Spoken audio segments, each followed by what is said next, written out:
Warahmatullahi wabarakatuh. Kami dari kelompok 6, saya Arunikan Halifa, NIM 36, dan teman saya Vina Nurpadila, NIM 33, yang akan membahas tentang karakteristik perkembangan fisik dan psikomotorik masa remaja, serta implikasinya dalam pendidikan.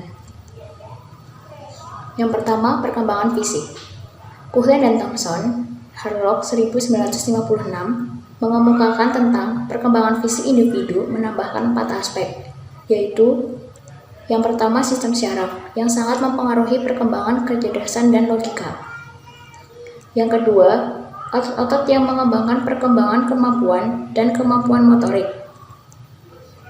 Yang ketiga, kelenjar endokrin yang menyebabkan penggantian pola-pola tingkah laku baru, seperti pada usia remaja yang berkembang senang untuk aktif dalam beberapa kegiatan, yang sebagian anggotanya terdiri atas lawan jenis.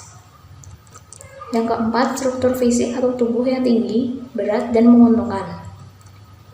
Yang kedua, karakteristik perkembangan fisik remaja. Pertama, perkembangan anatomis. Adanya perubahan kuantitatif pada struktur tulang, indeks tinggi, berat badan, proporsi tinggi kepala secara keseluruhan. Yang kedua, perkembangan fisiologis ditandai dengan perubahan kualitatif, kuantitatif, dan fungsional dari sistem kerja biologis, seperti konstruksi otot, peredaran darah, pernafasan, persyarafan, sekresi kalsium, dan lemak.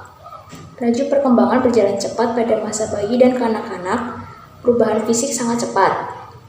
Pada usia sekolah menjadi lebih cepat, mulai masa remaja terjadi sangat menarik. Yang ketiga, faktor yang mempengaruhi perkembangan fisik. Ada 11. Yang pertama yaitu keluarga, gizi, gangguan emosional, jenis kelamin, status sosial ekonomi, kesehatan, pengaruh bentuk tubuh, pertumbuhan dan perkembangan syaraf, pertumbuhan otot, perkembangan dan perubahan fungsi kelenjar-kelenjar endokrin, dan yang terakhir yaitu perubahan struktur jasmani.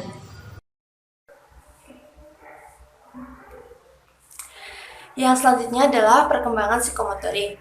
Dalam psikologi, kata motor dapat dipahami sebagai segala keadaan yang meningkatkan atau menghasilkan stimulasi atau rangsangan terhadap kegiatan organ-organ fisik. Jadi, psikomotor merupakan ranah yang berkaitan dengan keterampilan atau skill atau kemampuan bertindak setelah seseorang menerima pengalaman belajar tertentu. Nah, jadi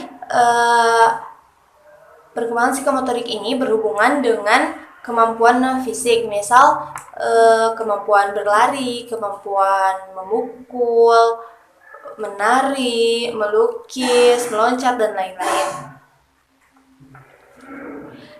Selanjutnya, karakteristik perkembangan psikomotorik pada remaja.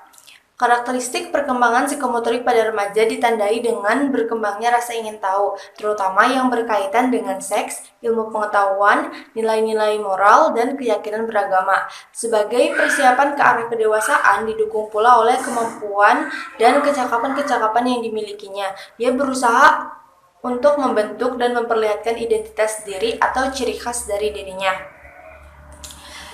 Dalam membentuk dan memperlihatkan identitas diri ini, seringkali remaja itu terlalu ekstrim atau berlebihan, sehingga tak jarang dipandang oleh lingkungan itu menjadi sebuah penyimpangan atau kenakalan. Padahal itu merupakan proses dari mereka membentuk identitas diri mereka. Mungkin karena remaja itu kan transisi dari masa kanak-kanak menuju dewasa, dan itu memerlukan proses yang sulit. Mereka harus melewati masa-masa labil, egois, mudah terpengaruh lingkungan, lemahnya kontrol diri. Itu membuat pembentukan jati diri mereka itu menjadi sebuah penyimpangan. Ada pula perbedaan karakteristik perkembangan psikomotorik perempuan dengan laki-laki. Perkembangan psikomotorik laki-laki itu cenderung pada kelincahan, kekuatan, dan juga daya tahan.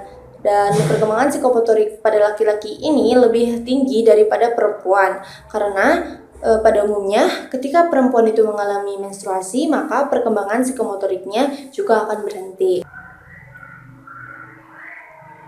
Selanjutnya, faktor-faktor yang mempengaruhi perkembangan psikomotorik. Yang pertama adalah faktor pola asuh orang tua.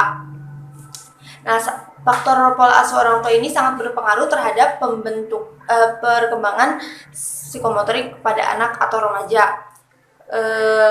Pola asuh yang buruk itu akan menurunkan kemampuan psikomotorik pada anak.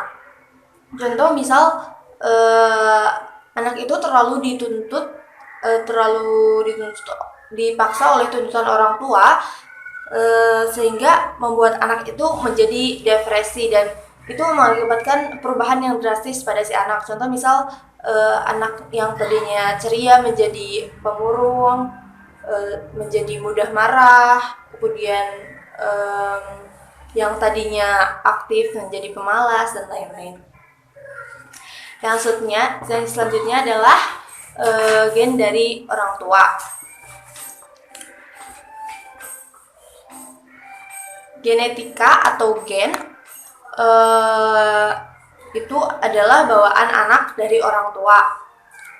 Pengaruh dari gen ini sangatlah bermacam-macam tergantung dari orang tuanya. Contohnya seperti pemarah, kemudian penyabar, santun, nakal, keras kepala, dan lain-lain.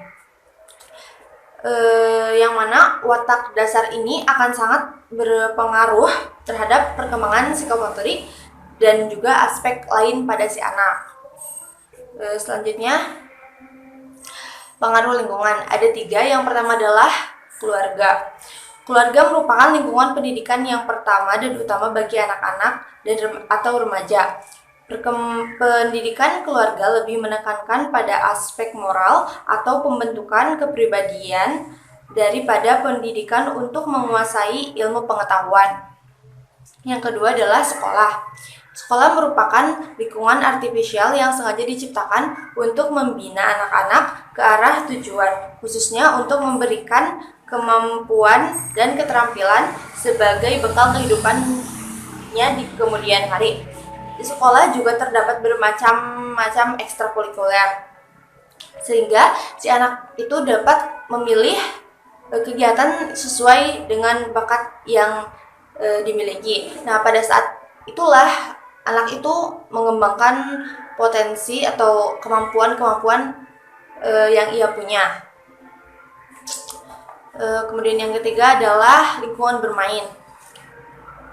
Melalui bermain, semua aspek perkembangan anak dapat dikembangkan. Dengan bermain secara bebas, anak dapat berekspresi dan bereksplorasi untuk memperkuat hal-hal yang mudah diketahui dan menemukan hal-hal baru. Melalui permainan, anak-anak juga dapat mengembangkan semua potensi secara optimal, baik potensi fisik maupun mental, intelektual, dan spiritual. Yang terakhir adalah interior ruang belajar. Fraser dan Lawrence menjelaskan bahwa kebiasaan mental dan sikap perilaku seseorang dipengaruhi oleh lingkungan fisiknya. Adapun lingkungan fisik tersebut antara lain berupa kondisi fisik hunian atau bangunan, ruang interior, beserta perabotnya dan lain-lain. Jika bangunan itu memiliki ruang yang nyaman untuk beraktivitas, maka dapat mempengaruhi pembentukan dan perkembangan perilaku manusia. Yang terakhir, implikasi dalam pendidikan. Pemahaman terhadap perkembangan fisik dan psikomotorik dapat memberikan manfaat yang besar terhadap pendidikan. Implikasinya terhadap pendidikan berkaitan erat dengan perencanaan pendidikan. Pemahaman terhadap perkembangan ini berguna untuk para pendidik dapat menyusun materi pendidikan yang sesuai dengan perkembangan peserta didiknya. Dengan begitu, upaya untuk meningkatkan kualitas pendidikan yang lebih efektif dan efisien dapat berjalan dengan tepat. Sampai di sini yang bisa kami sampaikan. Mohon maaf apabila ada kesalahan. Terima kasih atas perhatiannya. Wassalamualaikum warahmatullahi wabarakatuh.